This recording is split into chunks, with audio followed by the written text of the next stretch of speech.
There it is. Sometimes it catches me. Sometimes the live sneaks up on you a second where you're like mid cough or getting a drink or something. But such is life, I suppose, at the moment. So what's up, everybody? I am here at the moment by myself. We had some issues with some of this behind the scenes stuff that happens, right? Like when getting ready for this stuff and setting up and things of that nature. My microphone cord broke, which is last week. If you heard like the clicking, and then there was like another week that I can't hear when I'm doing this, but it was creating this clicking noise. And so for people that especially were listening to the podcast, were just like, bro, like this is aggravating. So we had that. We're trying to figure that out. My wife is out getting parts for the microphone. That's all I know. So, but that is kind of my life at the moment, is like the clicking. How do we fix just the clicking, and then I can live life? But look, my name is CJ Reynolds, and I run this thing called Real Rap with Reynolds, which is just a safe space for teachers to be who they are, so that they can grow into who they are called to be. So that's what we're doing here every Sunday. Even when, if you're like me, I took off tomorrow. There was something magical about having off, living on a Sunday, knowing you're taking off. I had a tooth pulled the other week, so I have to go in for like this post-op thing, but we have half day anyway. So I'm like, I'm just taking the day. And that's that.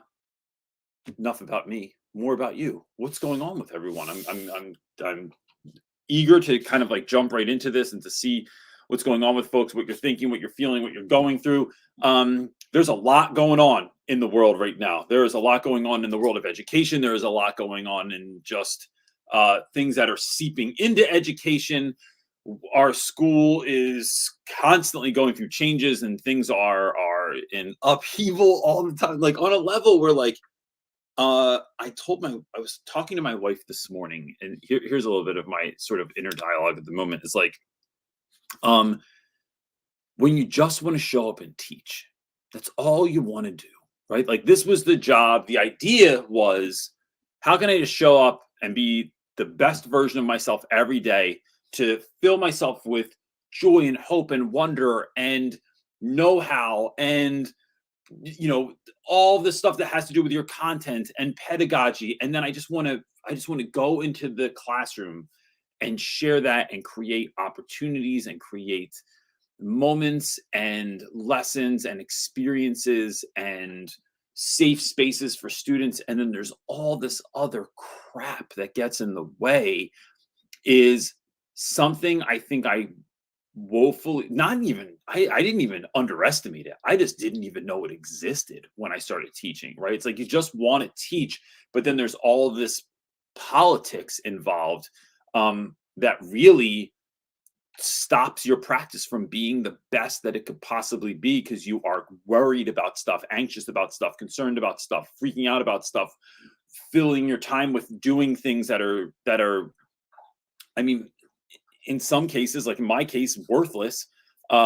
And so that's kind of where I'm at right now. I'm trying to work through that. I'm trying to work through, like, how do I show up filled with joy every single day and do the greatest job I possibly can, and cut out all of this other stuff.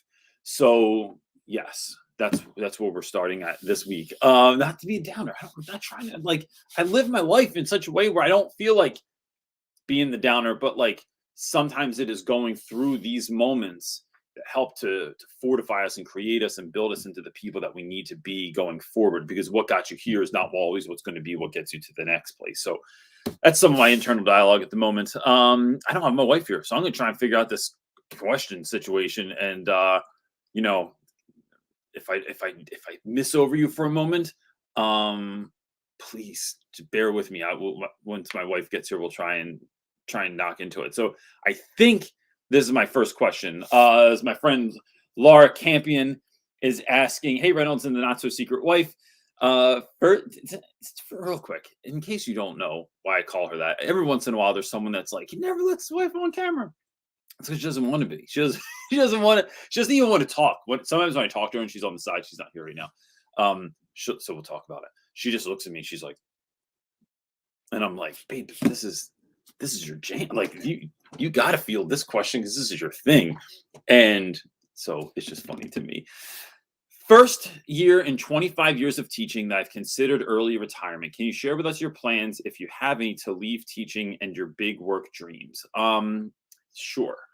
So I have also, oh man, I guess I'm just going to talk about this. I don't think I'm going back to my school next year. Now, whether that means I'm leaving teaching, I don't. So look, I'm a calling person. I'm a missional person, meaning I feel called to be in the world of education. My job is to uplift, inspire, educate, create moments for students, right? And for me, that has largely been youth that I think are often, if not always, marginalized, right? So like there's a reason that I teach where I teach, there's a reason I teach who I teach. But I feel like that has been my calling to do so. Now I'm not interested in like and this is no slight to anyone that is. Like I have a number of friends that have left this year and they're just like out of education. They're like, nope, I'm going to go work at an office in a cubicle in something that's utterly predictable with little to no stress. It literally reminds me of that scene from American Beauty when, for those of you that have seen it, Kevin Spacey gets a job working at a fast food place as a grown man because he's like, I want a job with the least possible amount of responsibility. So I have friends that have gone that route and are completely happy doing it. I'm not. That's not my call. My calling is to still do the work that I've been given. Although I think that what I'm really feeling is that at my school, I am often a person that other teachers come to, right? And so they will talk to me about what's going on in their classrooms, what's going on in their life. And I've really given a lot of thought in the last year about maybe that is, I think that is what is next. Next for me is to pour deeply and intentionally into educators so that they can pour into their students. That I get 100 and less than 150 freshmen a year, something around there, less than 500 kids in the whole school. I can't engage with that many students. But if students are my focus, if education is only ever about students, how do I pour into teachers? And then that becomes this multiplying effect. So instead of just planting and harvesting fruit, what if I'm planting trees? And so that is something that's been on my heart and that I'm feeling called into. My school, I just vehemently and this I'll talk about this, like, but right now it's not the time. But this will be a conversation that happens just to create clarity, and for all of you that followed along for so long to see kind of what's happening and things of that nature. Like some folks that have reached out to me, I've talked to about like what's happening, but we are off mission. There's a very clear mission that we are after at our school, and that is to create. We are a charter school. We are not a private school like many people think. We are a charter school that operates off 70% of the funding that a public school of our size would get.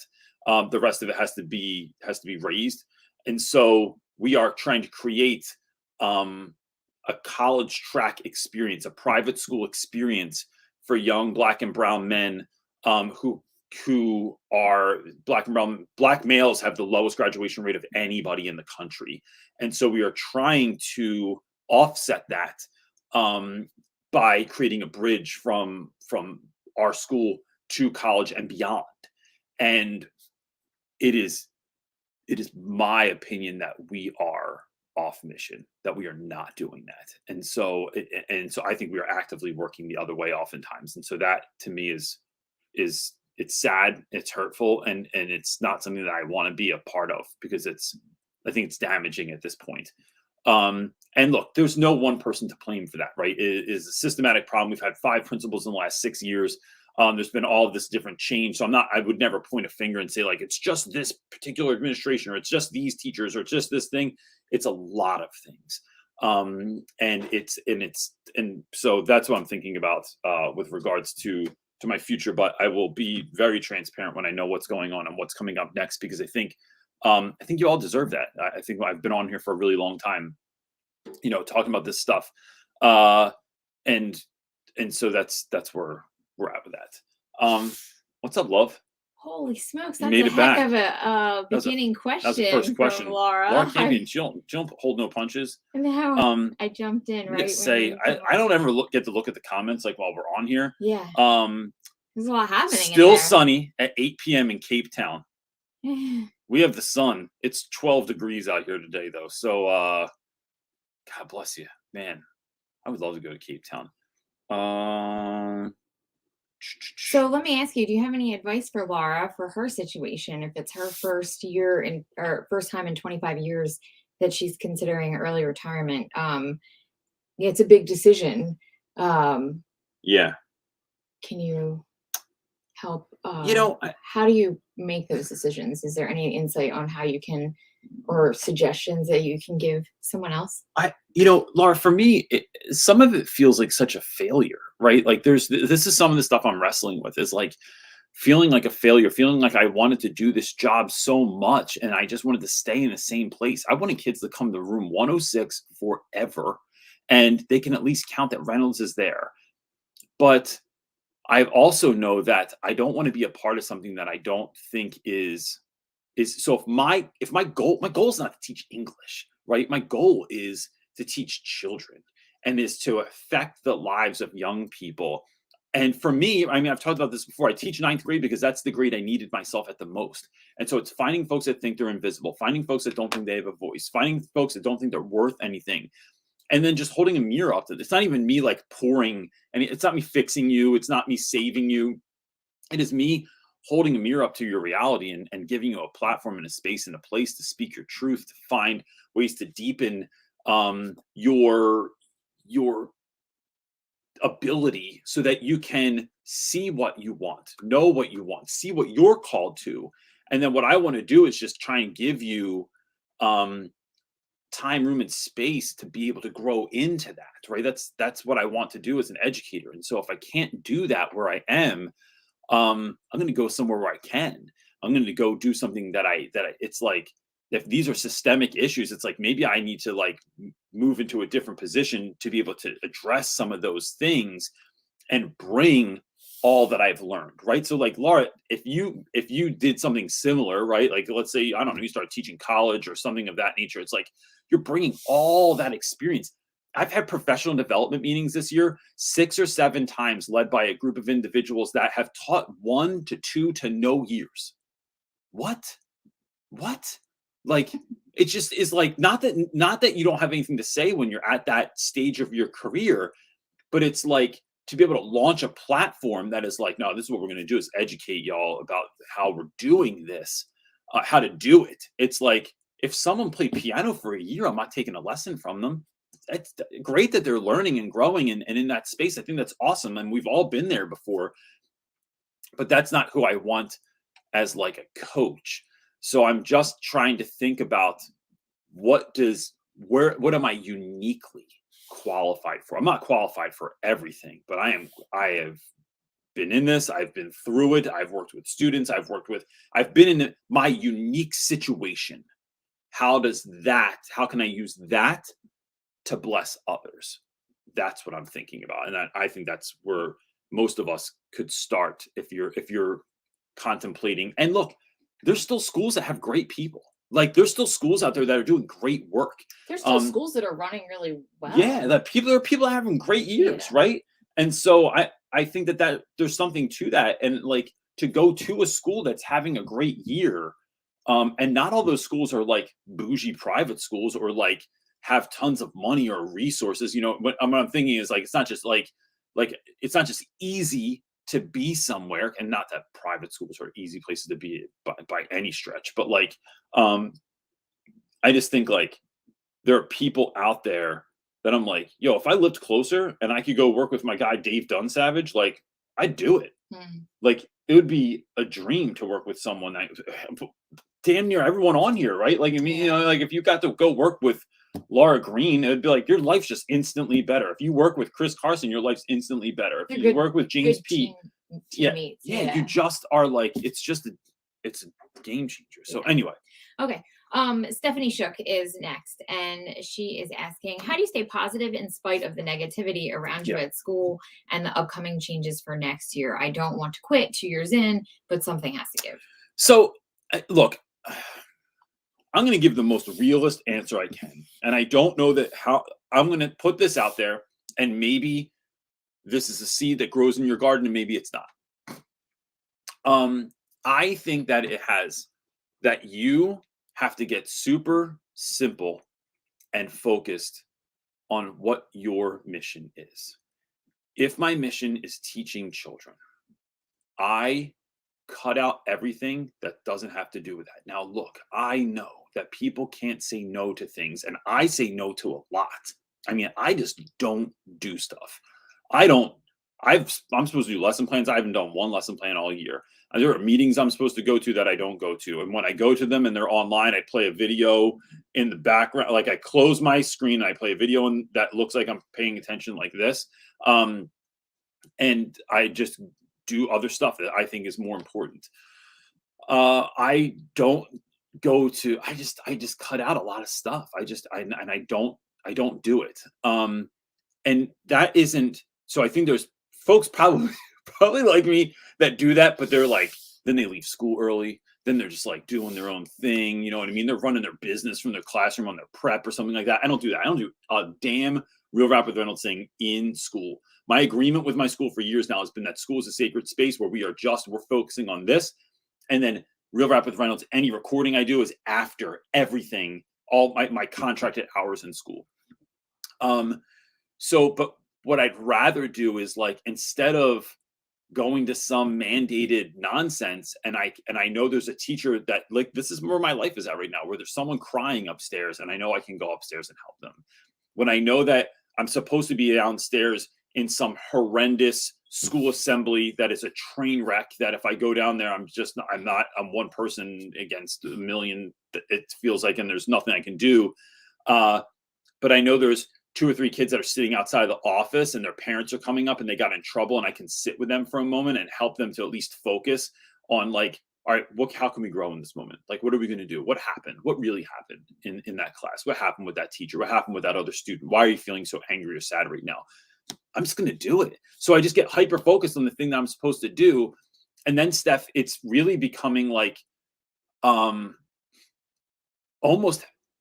how do I smile in the midst of this stuff, right? My whole year, that my theme for this year is like finding more joy in things. So it's being in class, and like when everything's going wrong, it's like trying to figure out a way to like shift, to pivot. There's that word.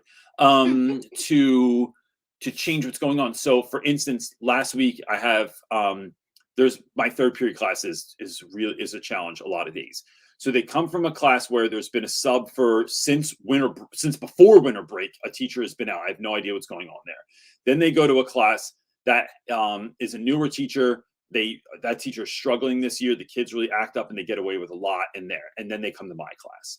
So then last week, my floating bookshelves on the wall, 4 of them got knocked off because of what happens between the time that I get to my class and that other teacher is leaving and the time that I show up, right? There's all this like roughhousing and stuff. And 4 of those things have gotten ripped off of my wall. There's books all over the place. It's a mess when I go in there. And so it's me sitting down and just saying, look, we need to recalibrate. We need to hit the recalibration button right now and get our minds right and get focused and understand what we're doing here, and in a very real way.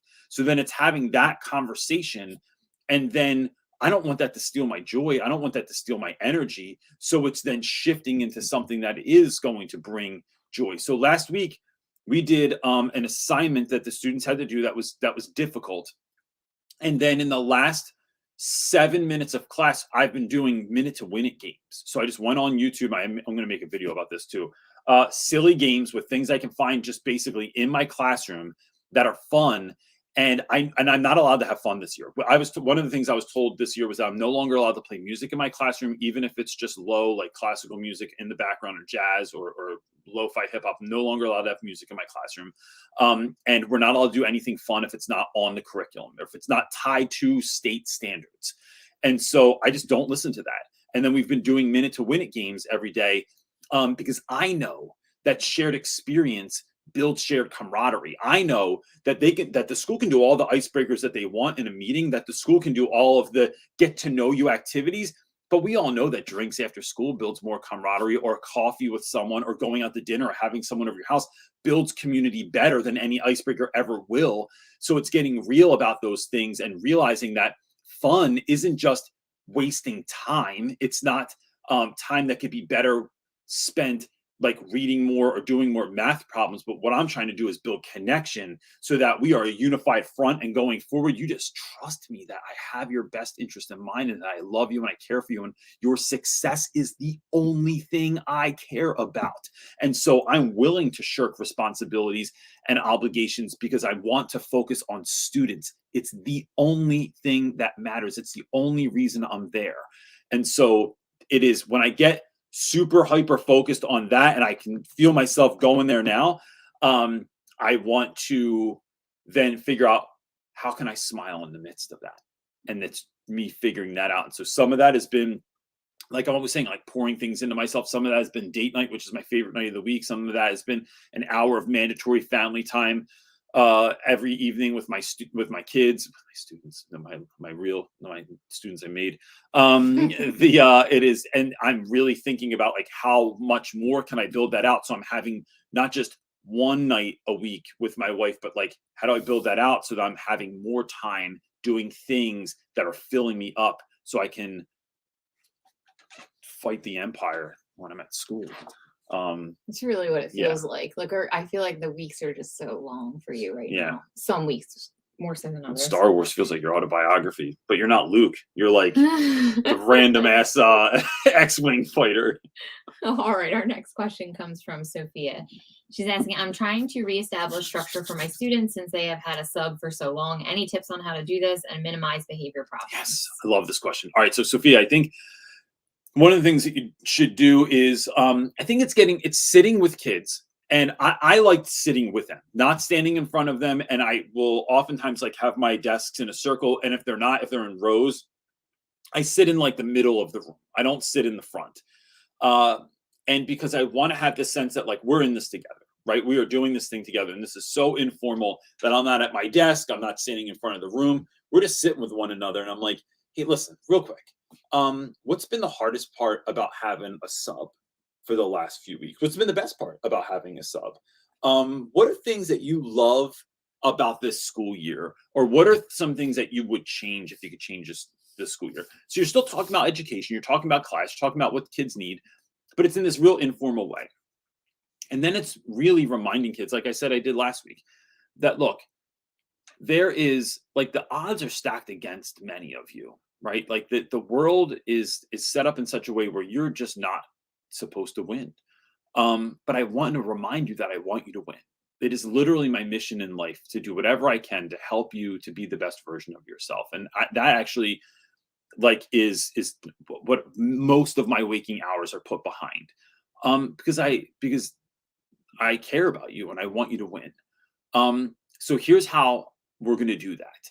And then it is explaining literally everything from my do now to why I need you to bring a pen, to why I need you to not talk when other people are talking, to why we're reading together, to why we're reading quietly, to why you have to do this question on your own, to why you are like, why I won't help you with that part, and why I will help you with this part, why I'm going to give somebody extra time and extra credit, and why for many of you, I'm never going to take late work and I won't accept anything less than your best. It is walking kids through the why of all of that and letting them see this is all part of the master plan to help you grow into the best version of yourself. And I think when we do that, it changes everything because it lets kids know that you believe that what you're doing is for the best in them without just saying, it's kind of like what I tell kids all the time. It's like, this isn't like if my mom hit me when I was a kid and your mom would say something like, this hurts me more than it hurts you. No, it doesn't. It doesn't. Because that hand hurt my ass. Like, you know what I mean?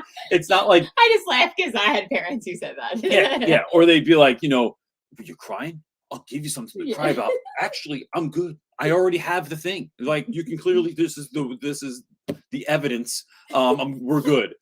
So, but it's walking kids through how that's actually going to help. And then sometimes it's having like the bigger conversations with students that don't really believe. Like I think I talked about last week, some of my guys were like saying that they were going to drop out if they failed this year. And I said, all right, fair enough. Like, you control you, bro. But let's talk about what do you want in your life.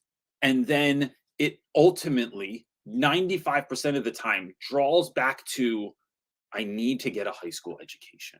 I need it. It is a prerequisite for the other things I want to do. So for my guy that wants to teach, it's like, nah, I'm be a teacher. Bro, you can't be a teacher if you didn't pass high school, because you got to go to college to get the training to be a teacher. It's like it's like when I talk about Joe wanted to be a nurse and he was going to drop out. I'm like, you can't show up at the hospital and start nursing people. You will get arrested. Like this is a prerequisite for that. So, but if you want to be an auto mechanic, look, I would still make the case that like your hard things you're going to have to get through in your life. Use this as a training ground, right? Go to a vocational school and get the training there. Like there's just, it is creating, holding a mirror up and creating the connection point for kids from this is where you are, this is where you want to be, and I'm going to help you draw a line to that point. Well, the line usually looks like this and not a straight line, but like, I think that's real macro, but I think that is, you have to go there. You have to have your vision, your why, your what you want to do before you can bring kids down to the micro of, hey, I need you to do all your journal entries and I need them to meet the requirements that I've set out for it. Seems stupid, seems like it's not that big of a deal. Why didn't you give me credit because I didn't put a period on the end? Because the world needs you to put a period on the end of your sentence. And now I'm going to sit here and talk to you about why we use periods. Like I'm going to talk to you about why some letters are capitalized and why your name should be capitalized. And we're going to break all that down for you. Because so if you ask a question, guess what? You're going to get an answer. But I'm going to give you an answer in a way that it makes it important in your life that you're doing that sort of stuff. So I love that answer for kids because that's when it makes sense. That's when it connects. That's when it like they're like, yeah. Okay. I mean, you can tell kids to brush their teeth because you said right? So, but like, where you're gonna get a cavity. Yeah. But like, bro, let's I really talk about what two it's teeth pulled in the last year. Let's talk about why we need to brush our teeth. Right. I do brush my teeth. By the way, I want to say I brush my teeth. By the way, I want to say thank you to K Sign. They gave us a $5 super chat. So thank you very much. Thank you very much. Appreciate it. And so we're going to answer their question. They are asking. Oh, is this you pay and you get your yeah, you just get moved up the line. I guess that's how I can say thank you. They're asking, how stressful is teaching? I plan to become a high school math teacher in California. I only plan to work my contracted hours and help students who care. I think, look, I mean, for me, teaching is everything. It's what I was built for, and I had no idea. Is it stressful? Yes, but I think things you love create stress in your life because you care about them, right? Like if my kids don't listen to me or when they aren't doing what is needed in their life, it stresses me out, not because they're not listening, not because it's like it hits my ego or my pride. It's like, no, like you need to be able to learn how to take care of yourself. And so to me, though, it is what I think reduces that stress is being real clear on your vision, being really tuned in and connected to your community at school and at large. So that's gonna help because you're finding people to do life with that have that sort of singular focus. It's pouring into yourself at every turn. It's and it's trying to find ways to bring what you have to the job, right? When we talk about this idea of your ordinary as somebody else's extraordinary, everybody has something extraordinary about them, right? Whether it's you have utter patience, and I think about my community at school, right? Like, and I'll say my community over the last few years, right? Because it's really dwindled. But like, my friend Sarah is the most like if you come into her room, she could be in the middle. She has piles of paperwork and things to do all the time. If a kid comes in and needs something, she just stops. and with the kindest eyes just listens to every single word that they have to say and tries to really, really help them, even if it means she has to come to school at 5 o'clock in the morning, which she's not allowed to do anymore because they lock the doors and they won't let us in. But she will get up still at 5 o'clock in the morning to do work so she has time for kids.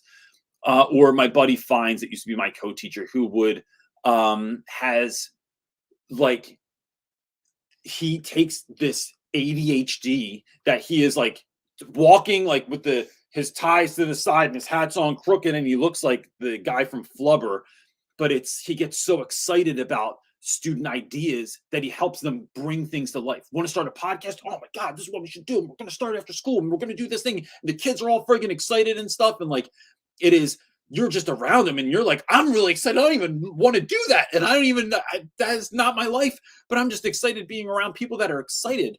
Or Cho, who just took no nonsense. I don't care what your story is, you're going to succeed because I've come from something that was really hard and I know it can be done, and you're feeding yourself a bowl of lies. And so instead, we're going to feed you a bowl of truth and we're going to help you figure this out no matter what.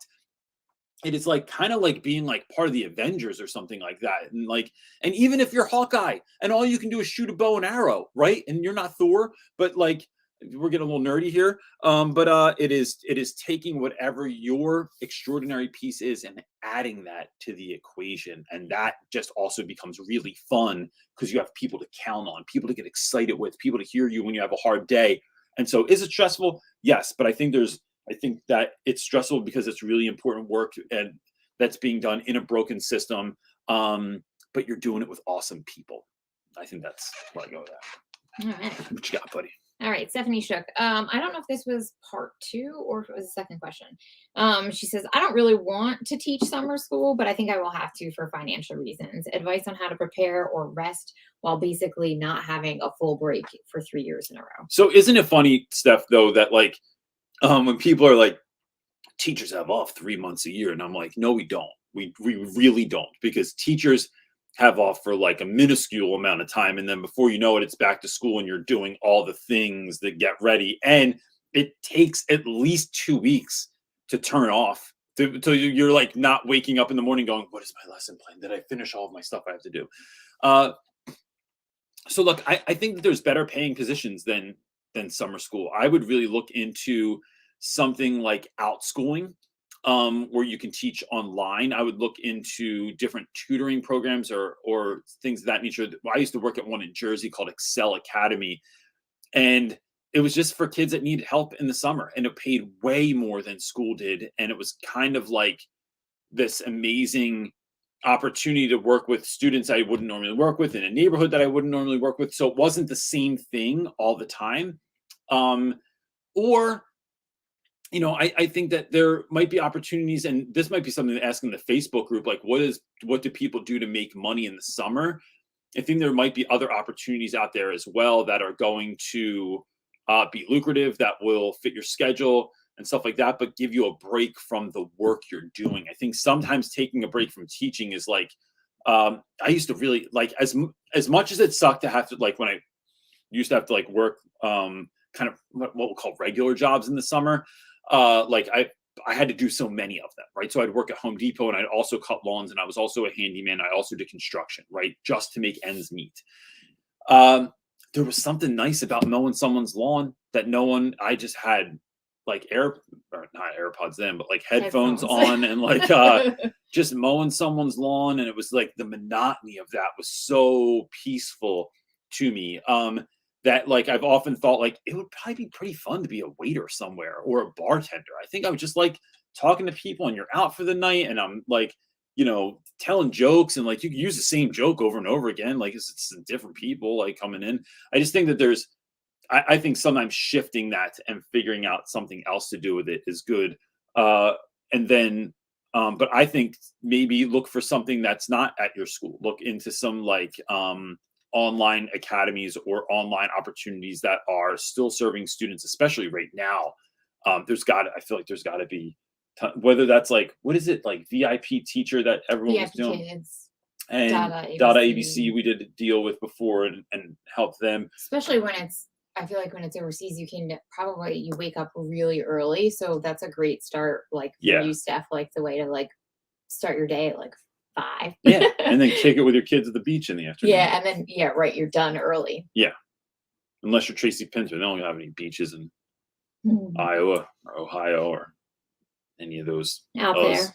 All right, let's anyway. go to our next question. Is Linda is asking, what are your thoughts on giving AP level courses to as many students as possible for equity? Students in my school are enrolled in AP classes without a choice. Students don't want the rigor. So to me, look, Linda, I think sometimes things come down to like, why are we doing stuff? If we're really trying to create equity, that's a conversation, and that should be a conversation that's had with families and with students, and here are the benefits of doing advanced placement.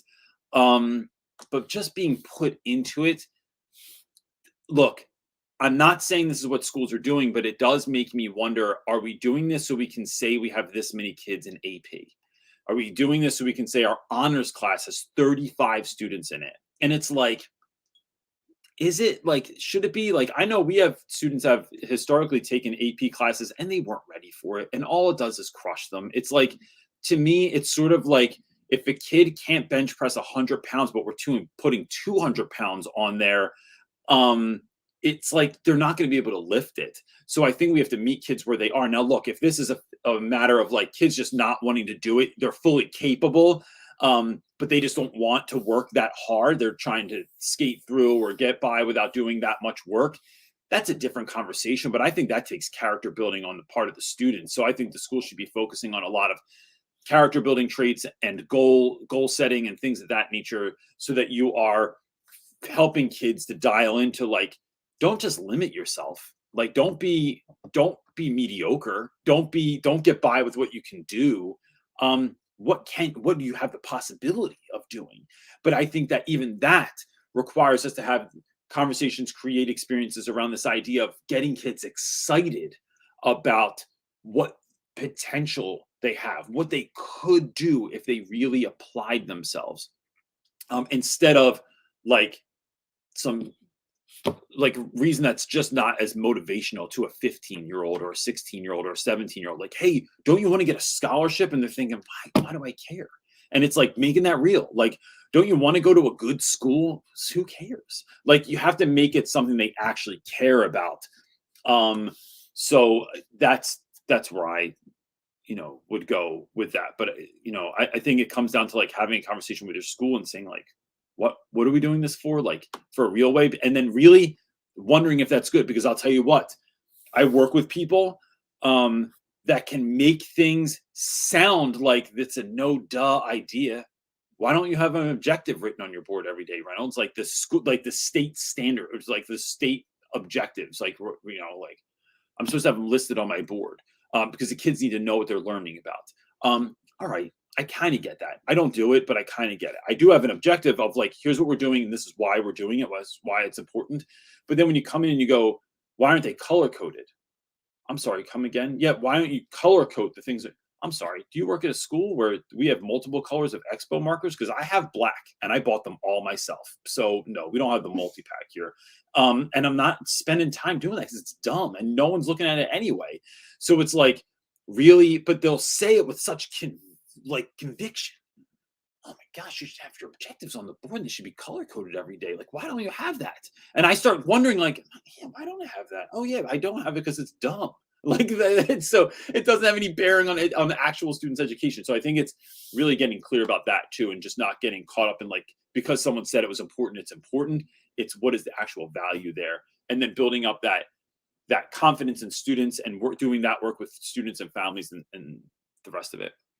So we're going to ask Heather Clarkson. It has a comment. I'm not sure if it's a question or just a comment, but I thought she could use a little advice. She said, so one of my teacher friends across the hall has been suspended. He tells me he doesn't know why. He is so depressed. I feel helpless.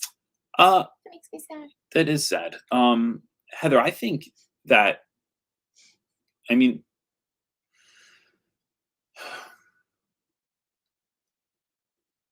part of me thinks it is important to tread lightly.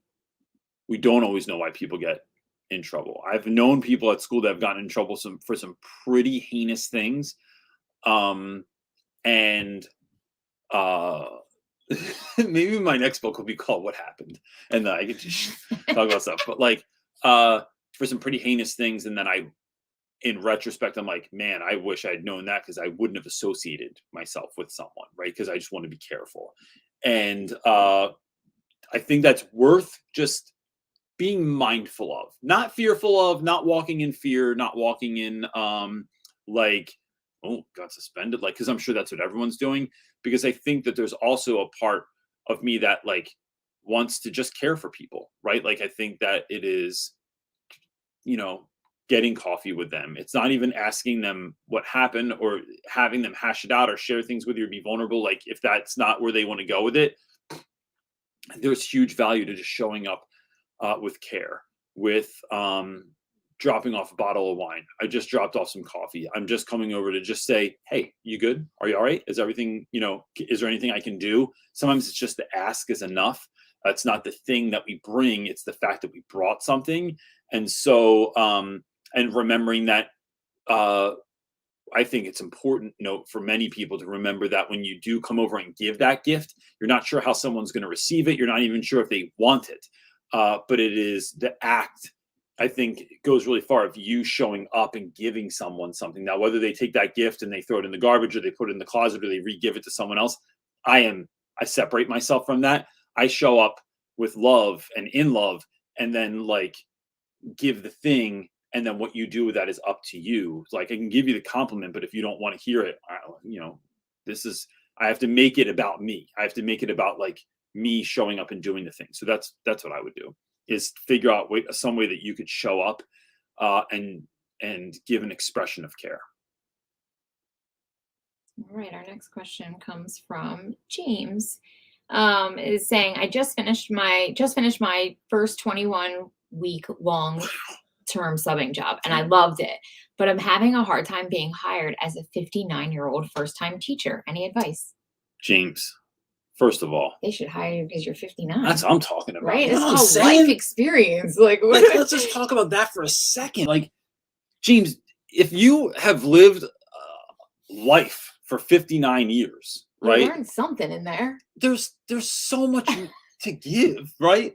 But it's like this idea, and this is no shade, right? Let's caveat it with that.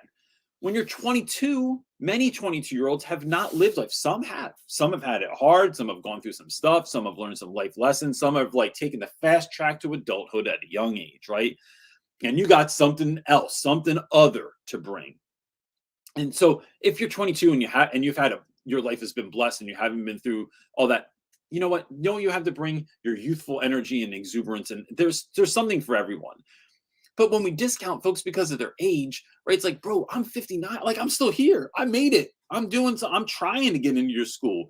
Like, there's a teacher shortage. Why can't James Hernandez get a job? You know what I mean? Like, and you can show up and give it your all.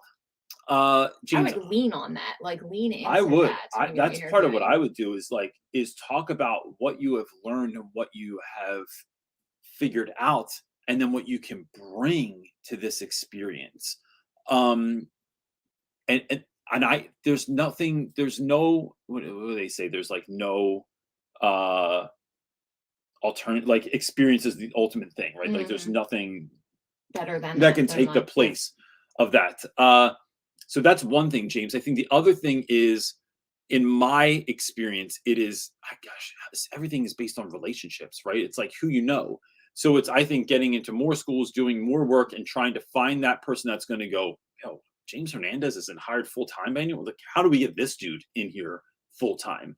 I had this guy that I worked with this year, Mr. Zimmerman. And Zimmerman was, I don't know, in his mid to late 60s, and was just starting as a teacher again. And he was so great. His like organization was on point. The amount that he knew about Latin was like astronomical. His patience with kids and families and his willingness to want to help kids succeed was beyond most of us. It was like, you just watch him, you're like, yo, Zimmerman just kind of glides through the hallway when he's walking. It's just like, he's living in his purpose. And so I think that what you need to do, James, is have people have them see that who you are, what you bring, what you do. And then when they see that, they will undoubtedly know that they need you. But when they can't see it, then they don't know that that's what they need. So you need to show them, like, show up and keep subbing or keep doing after school programs or tutoring kids. And it's like, here's like, let me add to this. This is how I add value to your community and what you're doing. That's why I think we find opportunity. All right, our next question comes from Sarah Lee. It's a good one. What books do you love the most to share with students, especially students who are struggling in life/school? I'll tell you, one of the books, one of the things I've been sharing with kids a lot, and sometimes I just photocopy it, which is illegal, and I give it to my students, is Tim Ferriss has a couple of books. One's called Tools for Titans, and the other one, I forget what it is called, but if you look up Tools for Titans on Amazon, it's going to give you like that. People often looked at this or often bought this in tandem. And here's why I like it, because the other day, like, one of the articles or one of the parts of the book I gave to students was by Terry Crews, who was an actor who's been in like Friday, and he's on, I don't know, he's the Old Spice commercial guy, the bald guy with all the muscles. He's a fascinating dude in real life. I read his book, and he's a really fascinating individual. And my students had no idea. They just thought he was like, used to play pro football. Now he does Old Spice commercials, and he's on TV shows and stuff like that. But it is connecting kids in these short bursts of like what you love and or like life lessons. And so I think that when kids realize that reading, a lot of it is just like unlocking your own potential. It's showing you what's possible. It's letting you see someone that lived a life very similar to yours and found great success and joy and love. It's doing that. So those books, in a very similar vein, but in a fiction sense, my students love Jason Reynolds.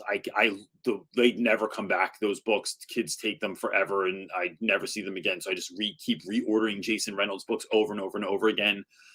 And then lately, what else have I been sharing with kids? I think some all-time favorites just of mine in general are, what is it? You Shall Know Our Velocity is a really great book. The Beach is a really great book. And these are like favorites of mine since forever.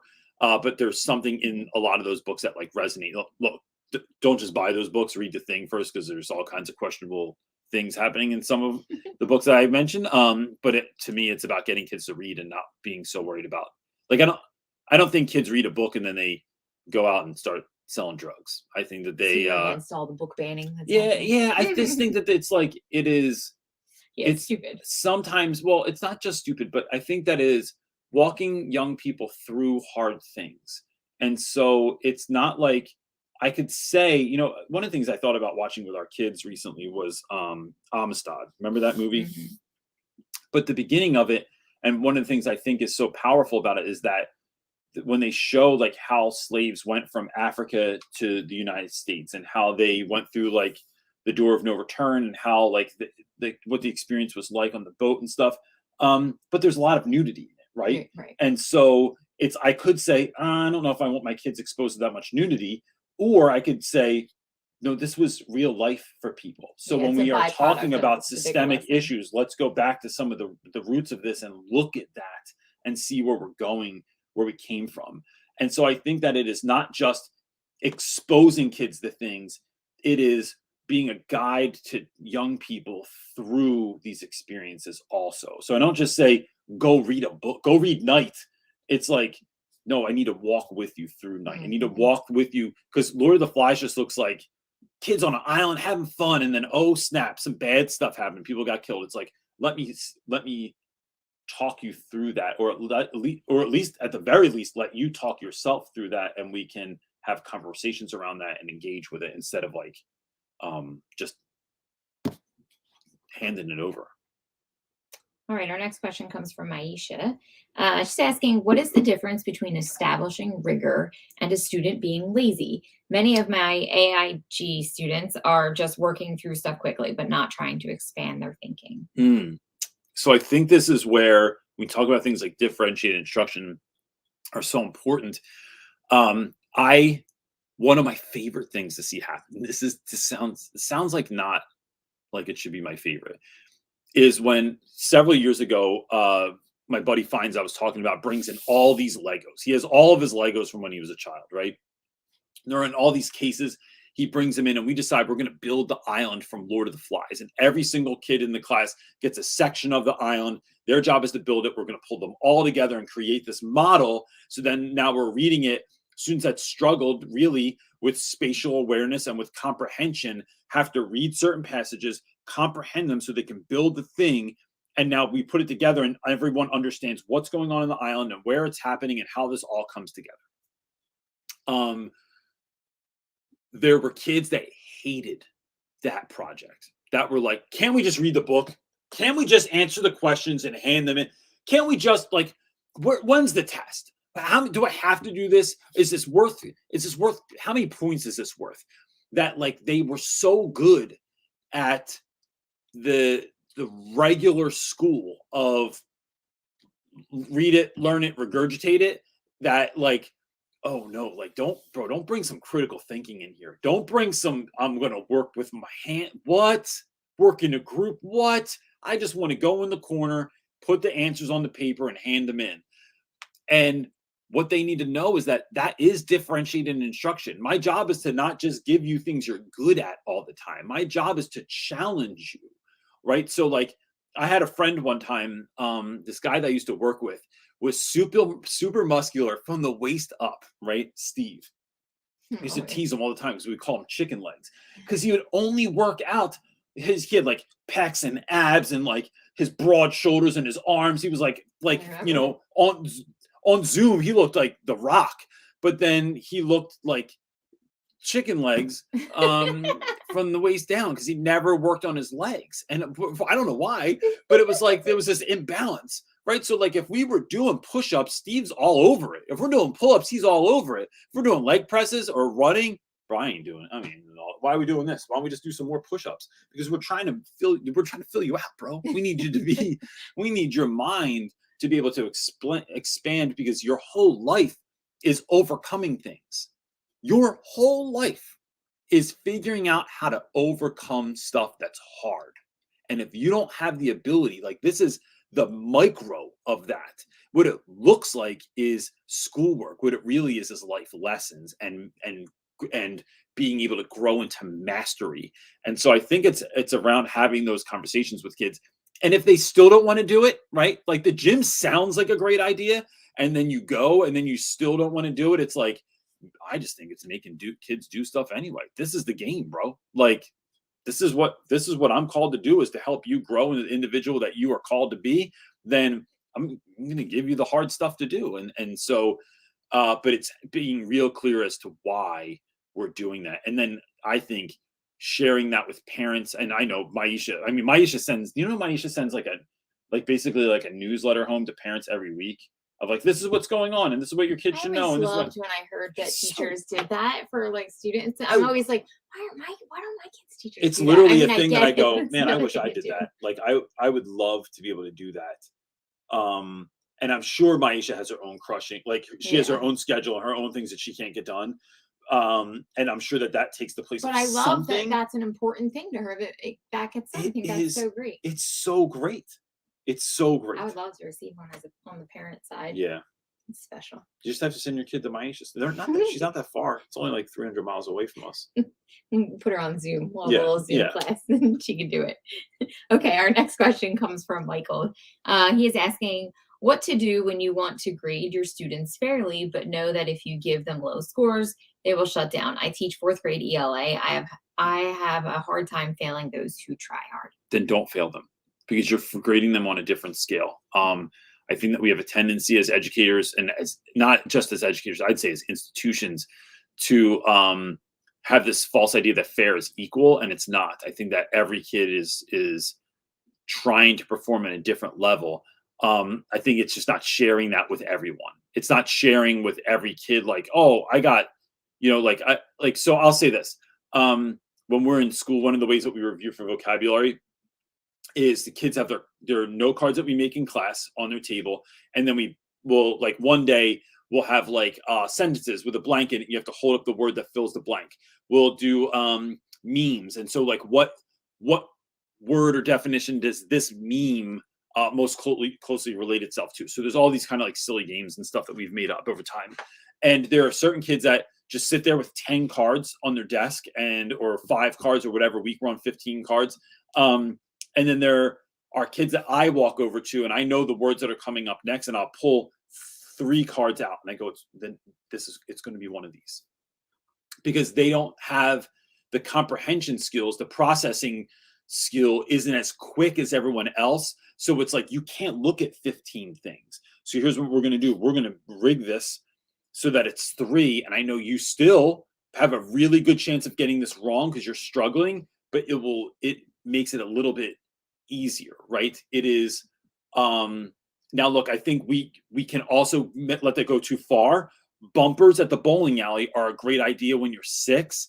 When you're 20, it's, you know what I'm saying? Like I don't know if you need to have those bumpers unless you have like, you really, really struggle, or you have some kind of like difference that says that.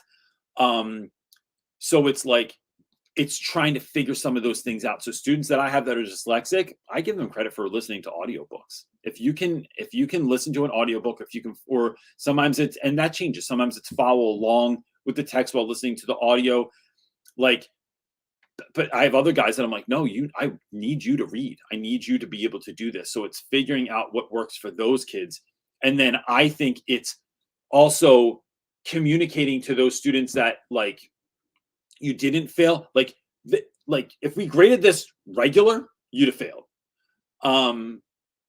Here's why you didn't, but I want you to know that I see something in you. I see that you are growing in this particular way. I see this change in you, this shift in you, this focus in you. Like I see you working hard and trying. And so we're going to get there. Doesn't mean there's anything wrong with you. It just means you're learning differently than the system has created this work, or that has created this work. And so I think it's walking kids through that and then praising them and getting them excited, but then remembering like to keep pushing them incrementally to try and grow and into that next level of what they're doing. All right. You want the next question? I'll It's a little put you on the spot question. Do it. Is it John Lopez? No. All right. It's asking Marcel, do you think your administrators ever watch your channel? Could you honestly be making yourself a target? Love your channel, and your passion and wisdom has helped me. Thanks, Reynolds. This is a great question. Yeah. I think about this a lot. I think they just finally realize you have one.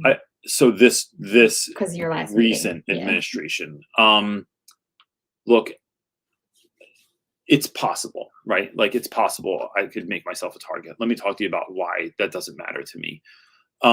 One, I have no interest in like just drama for drama's sake, right? Do I love gossip at school and hearing about crap that's going on? Yes. It's like, it's just kind of like when things go on, and not even the dirty stuff. It's like the amusing stuff. Like it's just kind of cracks me up. Like it's like what people are into.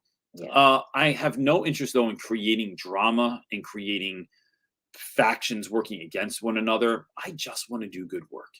And so anything that I share on my channel is done so in the hopes that somebody out there that might be going through something similar sees that, look, just because I have a YouTube channel or an Instagram account doesn't mean that my life is perfect. Just because my pictures all look great and we're doing all this fun stuff, it's like things are still hard. I posted a picture on Instagram the other day of my kids coloring after a test or a quiz. That's put myself out there because I'm not supposed to do things that are just fun. It's supposed to be tied to the content. But it was a really great experience. Did it go flawlessly? No, because a kid was chucking colored pencils at somebody else in class, and I had to address that situation, right? I had kids that were like drawing on the desk or writing curse words or like, some kid, I'm gonna put this out there. Somebody made, I gave them a challenge. I said, take Play-Doh, and I want you to make, these are 2 guys that are good friends. You're going to make him and he's going to make you. Well, somebody else gets some Play-Doh, and you know what they did. They made a penis and they put it on it, and when I wasn't looking, right? So then I have to address that. So it's not flawless. There are Play-Doh penises being made in class sometimes, and I have to address it. but like it is what it is, right? So it's not perfect. That's what I want folks to understand, is that it's not a perfect system. I am not on here trying to blame anyone. I'm not trying to point a finger at anyone in particular that has done something, right? I think it's it's been a collective experience. And so I think the wins and the fails are on all of us on some level, me included. But but the whole idea of this channel being called Real Rap with Reynolds is real rap, for those of you that don't know, or what my students refer to as real talk. So if someone says they have to have, yo, can you guys step back? I have to have real rap with Reynolds. Or you'll always hear a kid where like someone says something and they go, real rap. That's where that came from, right? Is that my book was the even the subtitle was an homage to my students that are always talking about like, yo, Reynolds, I need to have real rap with you. And so that's what this channel is supposed to be around. It's not around like, I think that there are content creators out there that are like trying to publicly diss their schools, publicly diss the education system and go at it that way. I'm just not interested. I'll hold a mirror up to the truth. I'll speak my truth, but then I'm always looking for solutions. I'm always looking for things to get better. I'm trying to be out here helping people to be the best version of themselves, to be the educator they were called to be. And I'm one facet of how to do that. I am not, this should not be your be all end all as my channel. There's other books and other people to watch and things like that.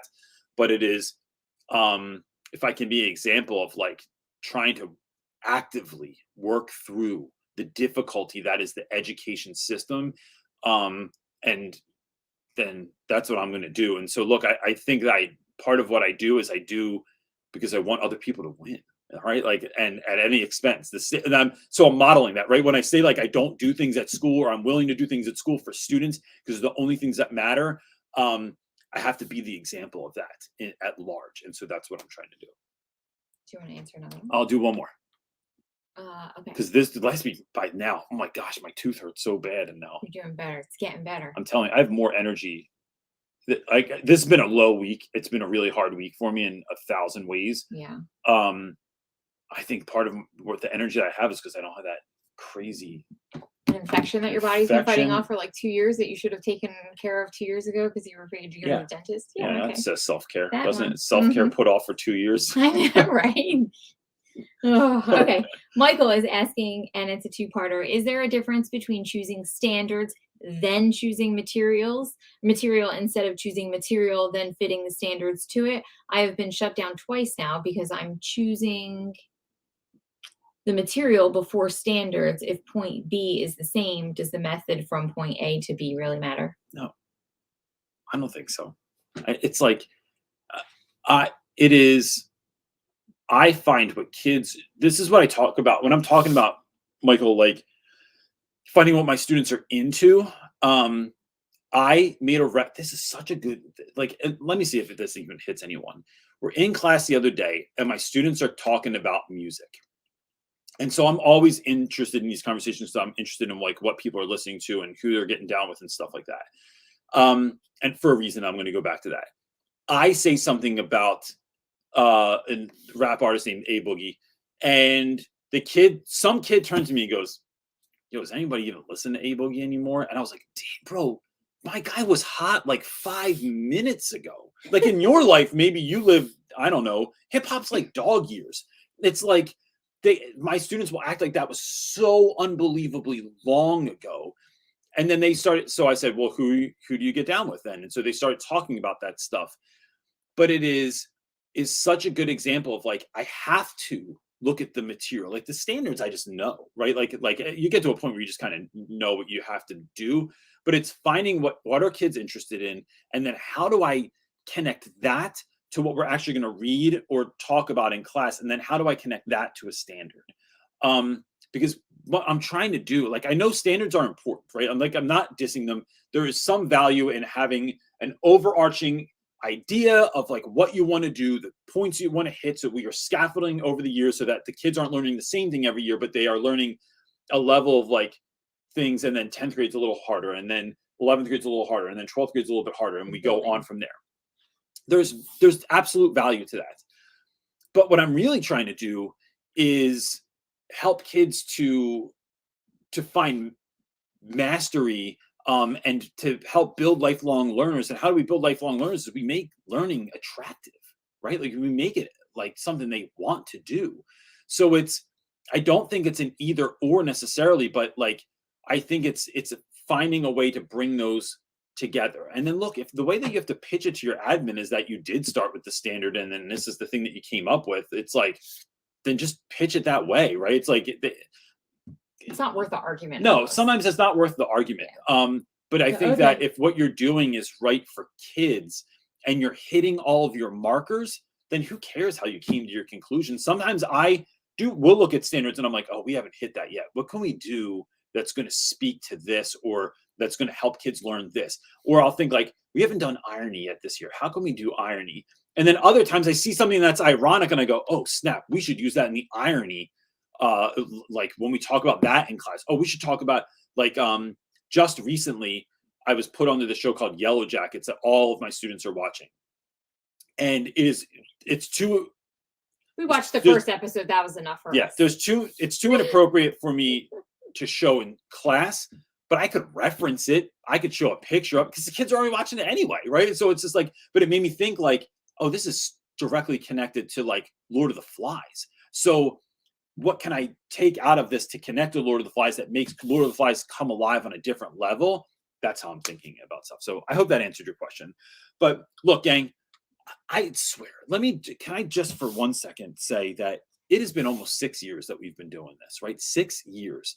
And I mean, my hair was brown almost when I started doing this, I think. It was half and half. Still, yeah. At least. Shows things change. I just am so grateful to the people that show up every week that are doing this, and not just for us, right? Like it is really the people that supported us. Undoubtedly, it's been incredible. Like the fact that people watch from all over the world is just extraordinary to me. But it fills me with such joy and hope to know that like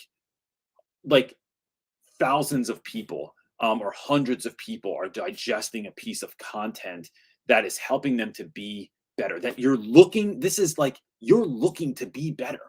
And you're even willing to watch some guy from Philadelphia at 1:00 Eastern time on live, or you're listening to this as part of the podcast, or you're, wherever you're consuming this, is that you are trying to get better. And even if today's really hard, that's something to hold on to know that you are actively trying to get better every day in every way that you possibly can. And some days you're going to have a monumental shift. Some days there's a little tiny shift, and some days there feels like no shift at all. But the fact that you keep going is really, really inspiring. So I really thank all of you for doing the work that you're doing, for keeping your love and focus on the kids, and for continuing to do the great work that you do. And that being said, we will see you back here next week, 1 p.m. Eastern time. And look, if you have a friend that needs it, just pass it on. Like there's I don't often ask people to like and subscribe and things of that nature, but it's like who might need some of what you're doing, share it with them. And hopefully we can help one another get to the next place. That's it, gang. I'll see you next week. Peace.